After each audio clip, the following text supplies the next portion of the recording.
Hello, everyone, and welcome to the Microsoft Office Add-ins Community Call. I am David Chesnut. I'll be hosting this call today, and let's take a look at the agenda and our presenters for today. Joining us today are Nikita Mittal, who's going to be talking about One Outlook, and followed by that is Sam Ramon, who's going to be showing a demonstration of Outlook Smart Alerts and a new sample. And then Maarten van Stam, MVP for Office Add-ins, joins us again with an update sample showing Excel with add-in with Blazor in a demonstration. So as we get into this, just a reminder to folks, please keep your microphones muted as we go along so we don't have any distractions to our presenters. If you have any questions as we go along, just type them into the chat and presenters and folks will answer those as we go along. If there's any questions we're unable to get to today, we post a blog summary about a week out from the call, and in there we put all the questions and answers, and anything we missed we'll answer there. Also, the call is being recorded and will be posted on YouTube, the Microsoft 365 community, within about 24 hours after this call. So with that said, let's go ahead and get started with Nikita. Go ahead. So hi folks, thank you so much for joining. I'll be taking this opportunity to talk about One Outlook. One Outlook is an initiative where we are unifying our code base to simplify things for customers and ourselves and increase engineering velocity. It is essentially going to be OVA code in a native frame. We see this as an opportunity to deliver a consistent experience across platform to our customers, and then B, accelerate design and engineering velocity with the agility of OVA. So if we look at it, we have different clients for Outlook today. We have Outlook for Windows, we have Outlook for Web, Outlook Mobile, and Mac. And from there, we want to move to one consistent experience for our consumers.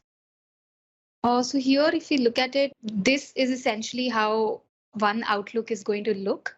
Given that this is OVA code, like I mentioned before, this will be very similar to the current OVA experience that we have.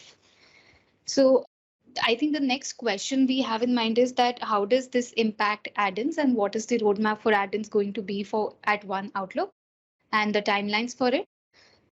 So firstly, One Outlook will be available only on Windows right now. For the first phase, users will have an option to toggle on and off from the current Outlook. And hence, we will have the current and new Outlook for Windows running in parallel so that we can capture the user feedback. Now, coming to how this is going to impact add-ins, web add-ins will soon be fully supported on the new Outlook for Windows with no additional work required from partners. However, COM add-ins will not be supported. So we are actively working to bring web add-ins capabilities at par with COM add-ins, and we've been doing that for a while now so that partners can support different scenarios with the web add-ins advantages. And till the time we are able to bridge the platform gaps, you'll have the ability to use the old client where you have COM add-ins.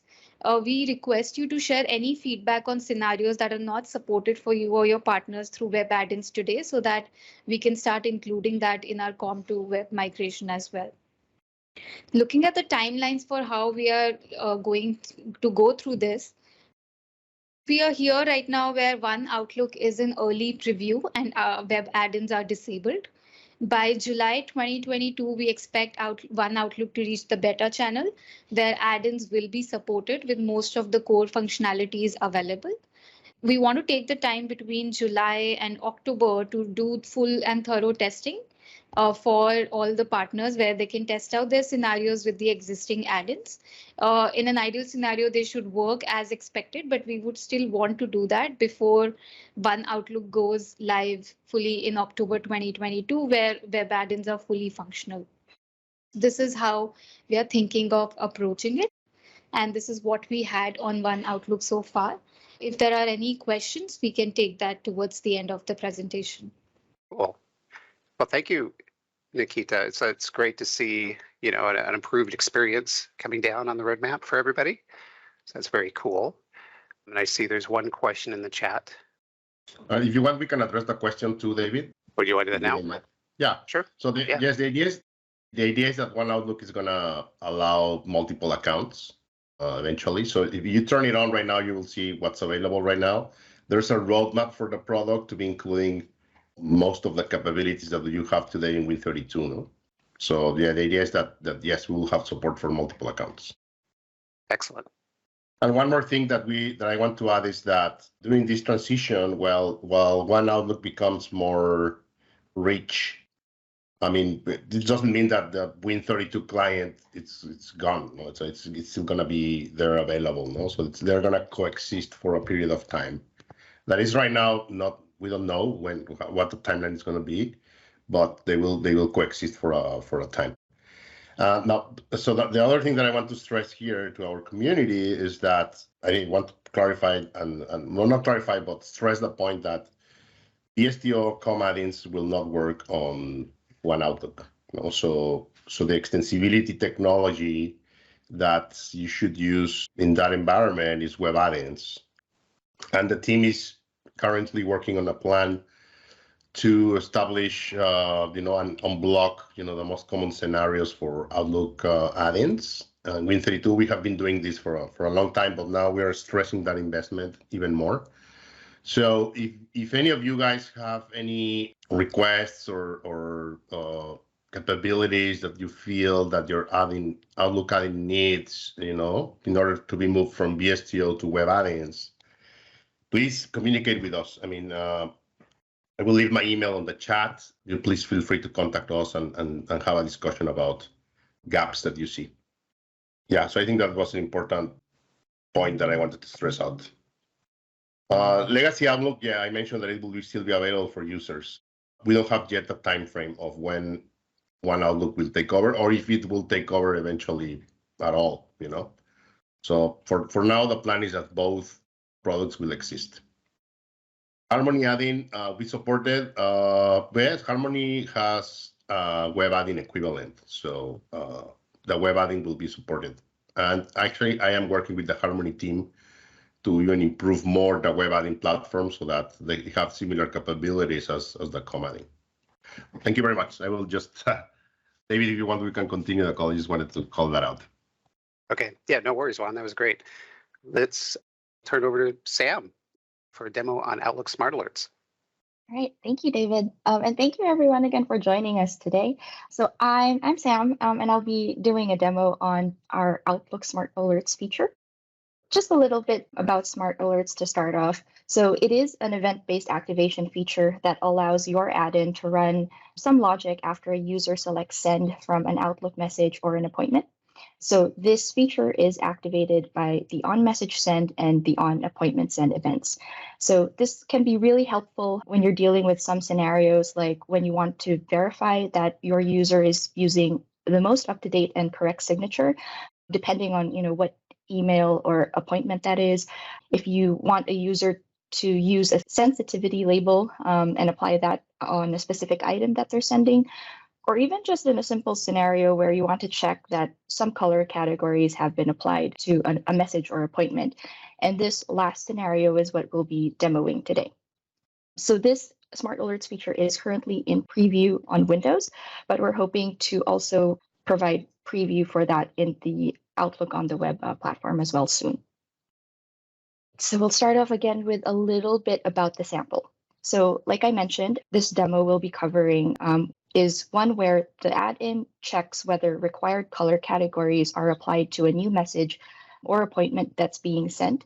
And what dictates these required color categories are some specific keywords that the add-in looks for in the message or appointment subject or body. The messages do use the soft block send mode option, and the block option is what drives the appointments. So I'll go into a little bit more detail about these send mode options in the next slide. But before I go to the next slide, I do want to leave you this link to the sample that we will be demoing. We would love for everyone to take a look, test this sample around, and just to get a little bit, or just to get to know the feature a little bit more. So a few key parts of the manifest that's specific to event-based activation add-ins and smart alerts in general. So these add-ins do use the launch events element in the manifest. And within the launch events element, you do have the launch event element that you can declare. Within this element, there are 3 attributes that you'd like to specify. The first one being type, and this is where you declare the event that activates your add-in. So in the case of smart alerts, it would be on message send and on appointment send events. Then you have the function name attribute, which is where you would declare your event handler. So those would be your JavaScript functions that would be running the logic of your add-in. And lastly, you have the send mode attribute. And this is what determines the add-in's behavior when its logic or condition isn't being met by the item that's being sent. So the send mode option comes in 3 flavors. You have prompt user, soft block, and block. With prompt user, this is recommended to use when there's logic or condition that you want your add-in to check, but it isn't mandatory. So it's more of a recommendation for something that's nice to have in an item that's being sent. With the soft block option, this is the default option if you don't specify a send mode option within the launch event element. And this is recommended to use if you want a condition to be met by the add-in, but say if the add-in isn't available at that time that the user is sending an item, you still would like to give your user the option to send the email. So you don't necessarily want to block them from sending that item. And lastly, we have the block send mode option. And this is also known as the hard block option, just to differentiate it from the soft block option. And this is used when you want an add-in condition to be met, and it is mandatory to be met before an item can be sent. And before we go to the demo, I also wanted to highlight a few things within the JavaScript file, specifically with the event handler functions. So first, within your JavaScript file, you will want to call the office.actions.associate method in order to register the event handlers. So what this does is it maps the function name attribute that you specified in the manifest with the JavaScript function name that'll handle the logic of your add-in. And within the event handler, you will also need to call the event completed method so as to indicate handler code completion. And this is what determines whether the item can be sent if the item that's being sent meets the add-in conditions. So in the event that the item being sent doesn't meet the add-in condition, this event completed method also allows you to surface that smart alerts dialog where you can add a message or an error for the user so that they know what next steps to take in order to meet that add-in condition. And finally, we get to the exciting part, so the actual demo itself. We'll go ahead and play this. So we will start by creating a meeting invite. And of course, we'll put in some specific keywords in there so that the add-in can be triggered, and it'll check to see whether we have applied specific color categories related to these keywords. So for this demo, the keywords in question are sales, expense reports, and performance reviews.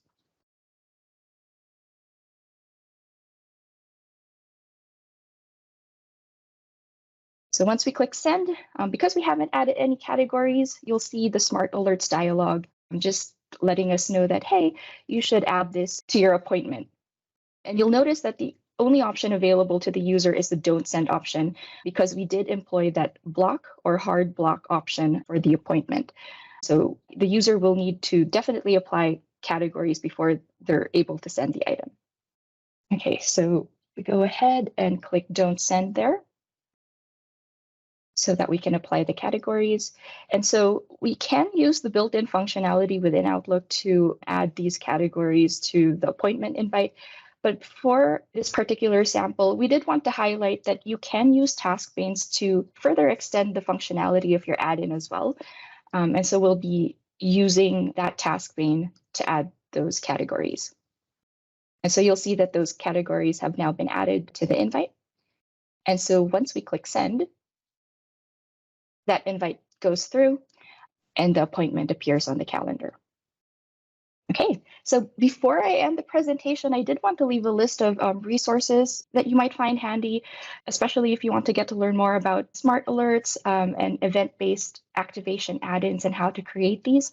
I'll also add these links in chat for your convenience. But again, we highly encourage you to check this sample out when you do get a chance, play around with it, test the code, and adapt it to any scenarios that you may have. So with that, thank you again, everyone, for your time, and back to you, David. All right, thank you, Sam. That is a really cool sample to see. It's great to see how you can use the Outlook Smart Alerts for those various scenarios. So now, Maarten van Stam will be doing a demo of Blazor in Excel add-ins. Maarten, you want to go ahead and take over the presentation? Yeah, let me share my screen. Yeah, so welcome. I was in the last call in months ago already as well, I think, and then we demoed the Word Blazor add-in. Today we extended the samples with another demo, this time for Excel, and some small information about me. The research that I was doing on this Blazor add-in is usually done by me in a live coding session. That's usually on Tuesday and Thursday on YouTube. The address in the slide here is like youtube.com/softassoftware or twitch.tv/softassoftware. You can follow along with me in the live coding sessions if you like. And you can contact me on Twitter on this alias AAFVASTAM. And the sample is currently merged into the official Office add-in development samples repo. The address is also on this slide. And I think you also saw that with the Outlook demo. So last time what we demoed was how we created an add-in available for Word, developed in Blazor. So basically you're allowed to do your development in .NET and do just the Office development part is interop using the Office JavaScript interop to interact with the Office hosts, in this case Word and Excel. I will show this one as well briefly after the Excel demo, but first let's go to a screenshot of the Excel demo. It looks basically the same. The task pane is still developed in Blazor.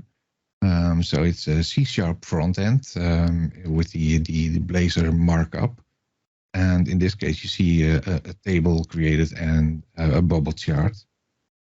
But let's not stick in the slides and just do the live demo here to see how easy it is to just start your development.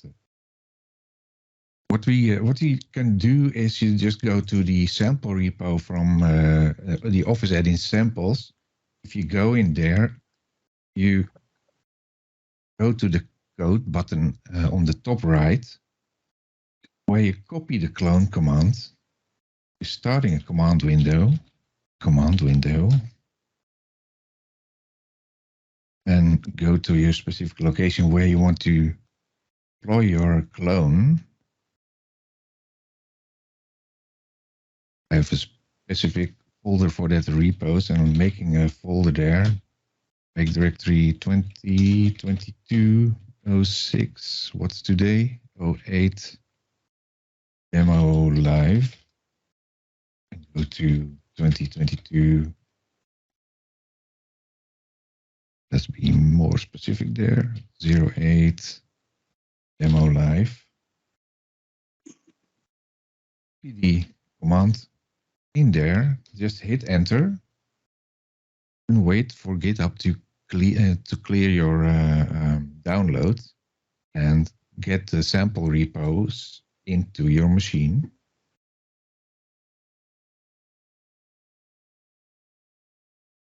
I can indeed copy the link in the chat, but that's a complete thing there. Let's copy URL from here. In the chat.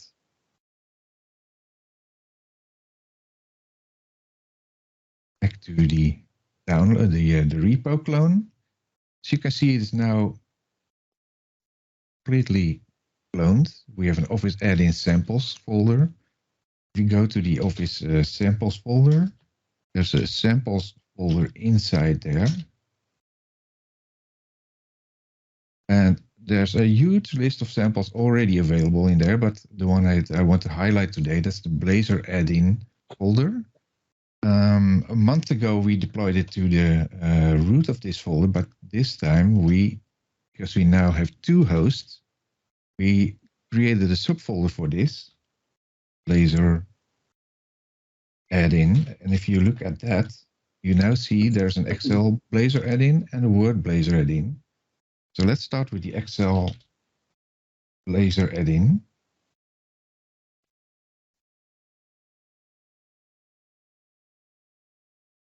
The path is a huge length by now. There's a solution file in there. If you simply start this solution file, Excel solution file, hit enter, it will open up your Vis Studio with the Excel project in here.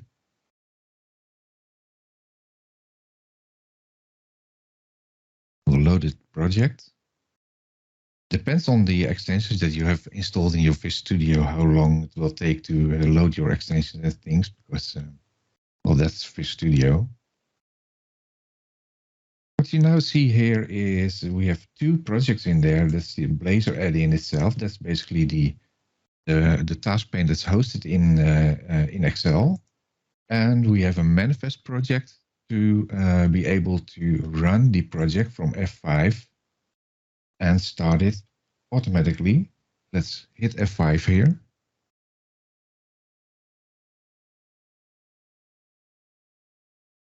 That will now start building the Blazor add-in in the background, and it will launch the Blazor add-in as a server.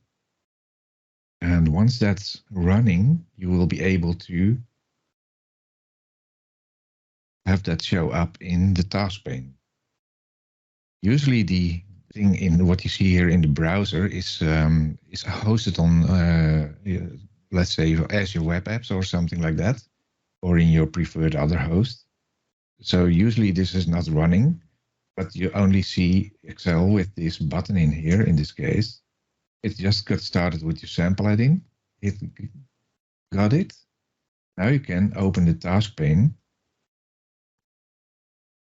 That will load the same thing that you basically saw here in the so-called server. This demo consists of two small demos, like one basic Hello World thing, where it's doing nothing else than going into your spreadsheet and putting Hello World in your A1 cell. The second demo is a bubble chart demo, where we can create a table on a new sheet, create a sample sheet. And when we hit the Create Bubble Chart button, it will automatically use the data from this table and creates a bubble chart from there. That's the Excel demo. Let's quickly do the same with Word.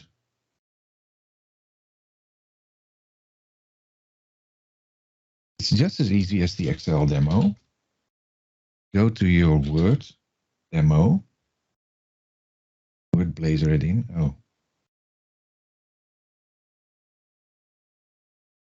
Word Blazor add-in. There it is. Again, there is a solution file in there. If we kick in the solution file for the Word demo, I'll quickly show you the same thing. It will also be running on F5.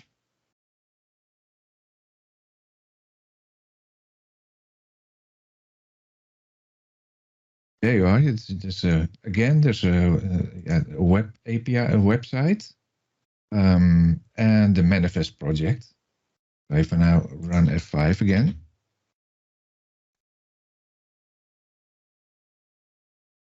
that will build the Word add-in.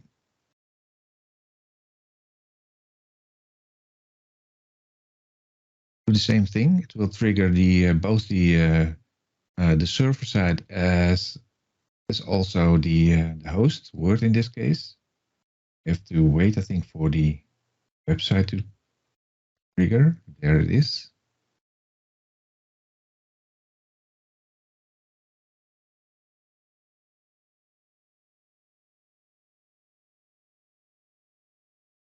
There are more demos in this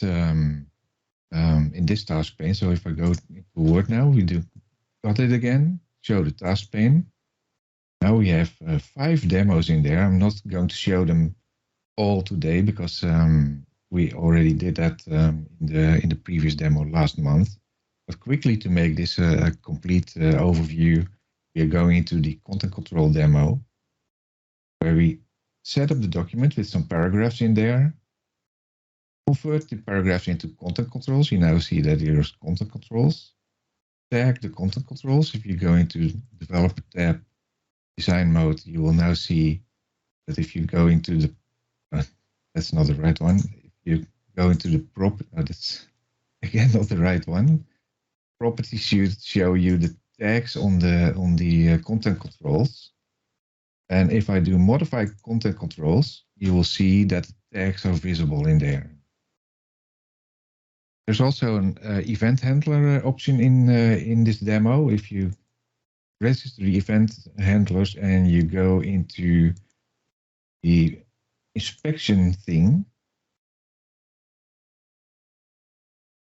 then you can see on the console that the event handlers are actually active. And if I delete the first content control, the first event content control, it's deleted from the document, and it will also be triggering an event in the background. And removing the event handlers to clean them up. That's basically the Word demo, but let's go into the background for the Blazor add-in. And save this.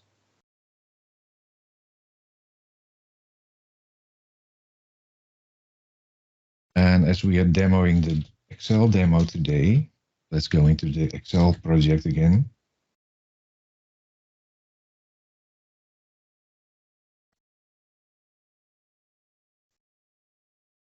Let's open that quickly. What you need to do for a Blazor add-in is make sure that the Blazor engine is loaded after the initialization for Office. And what we do for that is going to create a module that's a convention for Blazor WebAssemblies with an option in there to run something in the before start and do something in the after start. Well, we are using the before start to make sure that Word is started to get triggered, so it's ready whenever the host is running. The remaining part of the project is basically a common Blazor application. And if you go into the layout of this project, you see that you can recognize things like pages and shared environments for instance, for your navigation menu. And in this case, you see the bubble chart demo. That's basically there's not much weight on the C# part here, where we just trigger create table function and create bubble chart function.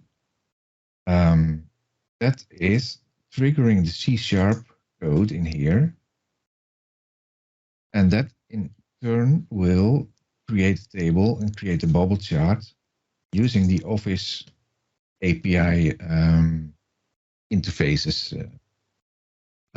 This specific demo is yeah, as I said, it's low weight on the C# thing, but you can imagine if you have more things on your back end that needs processing, in the end the interaction with Office will be a lot less, and your C# code will be extended into more sophisticated code things to do. For instance, if you need to do things like rendering 3D objects in your task pane, for instance, or you go back to your database engine to collect your data and do things with the data there. By doing so, you're able to do that in C# and not so much in JavaScript anymore. So your main development efforts can be done in C#, and that's basically the main benefit of this. As a .NET developer, I'm basically a .NET developer. You recognize much more of the things that you see in the Blazor environment that you recognize from your ASP.NET coding that you've been doing already over years. And yeah, that's basically the benefit of this. They are really starter projects, so you can clone them and get your thing going. Try pick up the samples and think of your own project and see, for instance, if you can take your Visto applications or your VBA application and see if you can do the same thing in Blazor, because this is much more closer to the project that you already have in place. And this might also be a step up for, well, maybe for the one Outlook that you see coming up, where the command-ins at this time are not supported. So yeah, the next thing that we will work on will be, I think Eric will be doing that mostly, is developing the Outlook add-in. And I also want to have a look at the PowerPoint add-ins to do the same thing and get a starter project for that as well. That's basically my thing here for today. And I hope you want to have a look at it and see what you can build with it. Because I really think it's, especially for .NET developers, it's a promising environment. Okay. That's it. Close my screen there.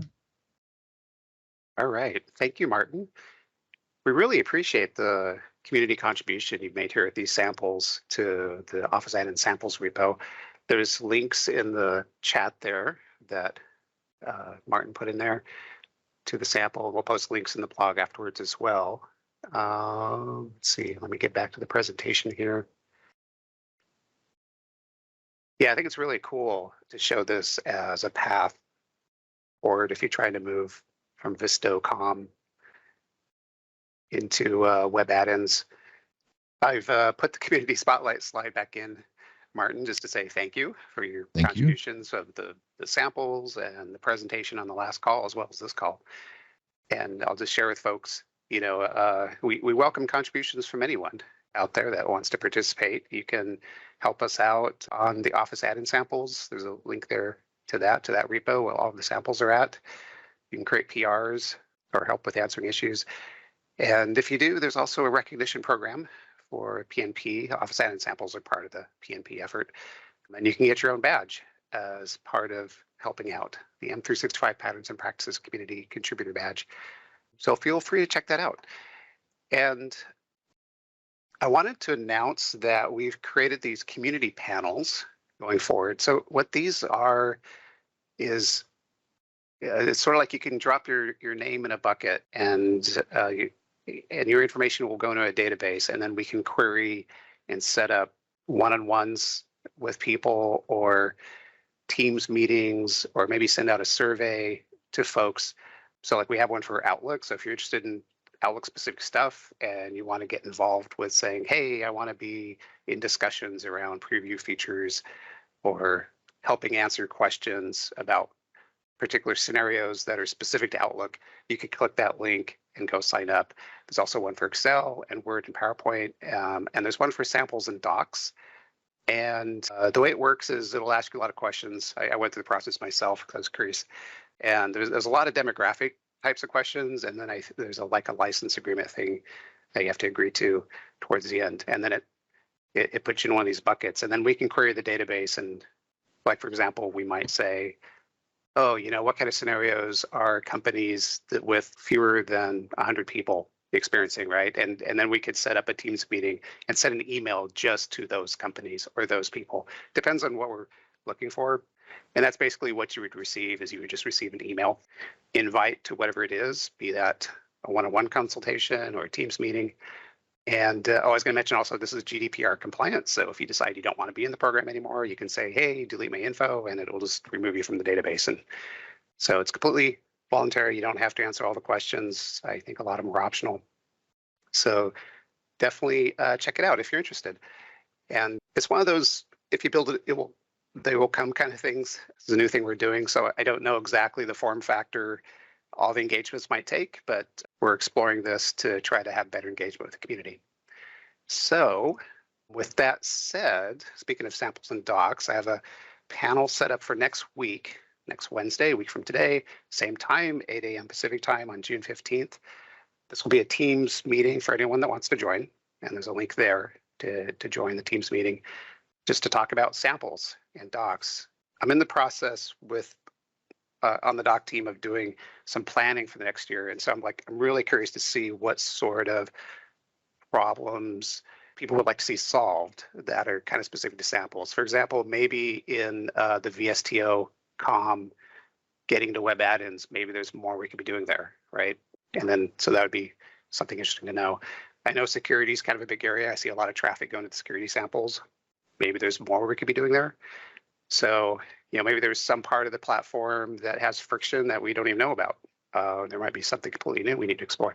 So that's basically the folks of that panel, and that'll probably be not so much chat, like web chat, but probably more talking in person on it.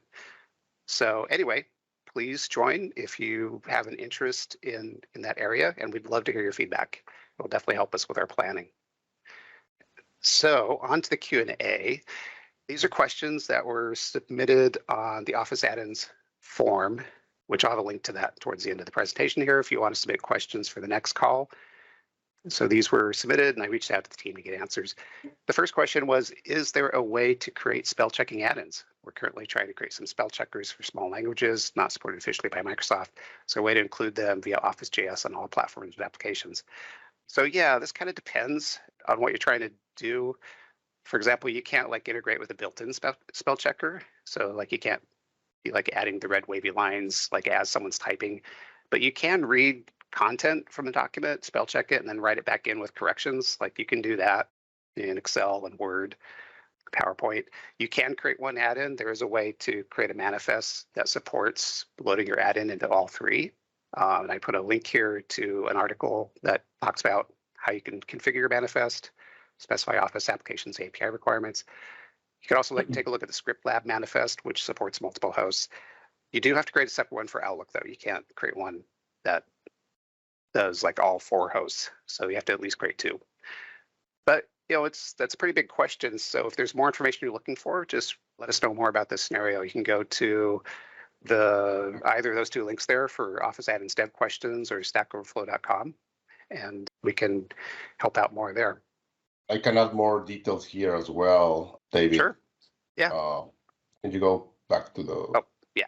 So in Word, we have a bunch of APIs that are kind of designed to kind of interact with ranges in the document, because these types of applications are basically finding or analyzing text with a smart engine and then returning exactly what positions within a document need to be replaced with potential better options. No? So I think in Word, we have most of the capabilities that you need for this, to search and replace content with format and stuff. But the part that we don't have is the kind of continuous kind of sniffing of text, the kind of the key press events, so you can actually constantly be in the background checking this, right? So usually it's triggered in a one shot, and then you analyze, return a list of improvements, and potentially replace them. Check out the Grammarly add-in. Actually, Grammarly is, I would say, the biggest spell checker add-in ever created, and they have a web add-in version. Only works in Word for the web.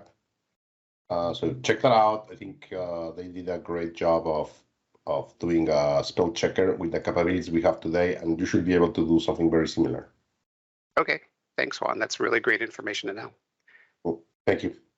So the next question is, what plan is there for additional events in Excel that will substantially improve its potential as a development platform? For example, hyperlink clicked, define name change, shape on hover, etc. So right now, these are not on our roadmap, but we'd love to know more about them. So you can go to the idea request site There's a link to it there, aka.ms/m365devs-suggestions. And yeah, let us know more about the scenarios where you need these to get your web add-in working. And the last question, is there any update on improving the Office add-in ideas management system? So on the last call, Linda joined the call and talked about how we're looking to change gathering Office add-in ideas so that we can have better engagement with folks. So yes, there is an update. We're looking to move to GitHub, but the plan's not finalized, so we're still working out final details on that. So for now, just please continue submitting ideas at the current site at the aka.ms/m365dev-suggestions, and we will provide an update on the next community call in that space. All right, so if you're new to Office add-ins, there's a lot of resources here to help you get started. We've got documentation, there's quick starts for each of the different hosts. You can install Script Lab, which allows you to play with code inside a host such as Excel without having to install a dev environment. There's also our samples, and you can get a Microsoft 365 developer program free tenant for the purposes of doing development and testing, which is super handy to have. And also there's documentation for Office scripts if you want to look into doing more automation style scripting in Excel. So please check those out. If you want to engage with the team, if you have technical questions, there's 2 locations you can go to. You can go to our Q&A site, which is the top link there, and then, or you can go to Stack Overflow, and all the tags for those are there. The team monitors both of those locations, so feel free to use either one. If you find something that looks like a product bug, let us know at github.com/office-dev/office-js. And if you have any future requests or ideas for new things you'd like to see in the platform, let us know at the m365dev-suggestions site. And of course, you can always send a smile or frown from inside Office itself. And this isn't the only community call out there. There's lots of Microsoft 365 community calls. So if you're interested, in adaptive cards or Power Apps, any of these calls here, please go check them out. There's a list of all the calls and assets at the bottom link there at aka.ms/m365pnp. And then finally, I'll just say thank you, everyone, for attending. The recording is going to be posted in about 24 hours on the Microsoft 365 Community YouTube channel. And you can follow us on Twitter at M365PNP or at Microsoft 365 Dev. The next call will be on July 13th at 8 a.m. Pacific time. And the agenda, there's a link to the agenda that I post about a week in advance. You can also submit questions to the Office add-ins form to that link there in advance of the call if you want to see your question get answered in the next Q&A. So with that said, thanks everyone. Really appreciate all the attendance, and we'll see you on the next call.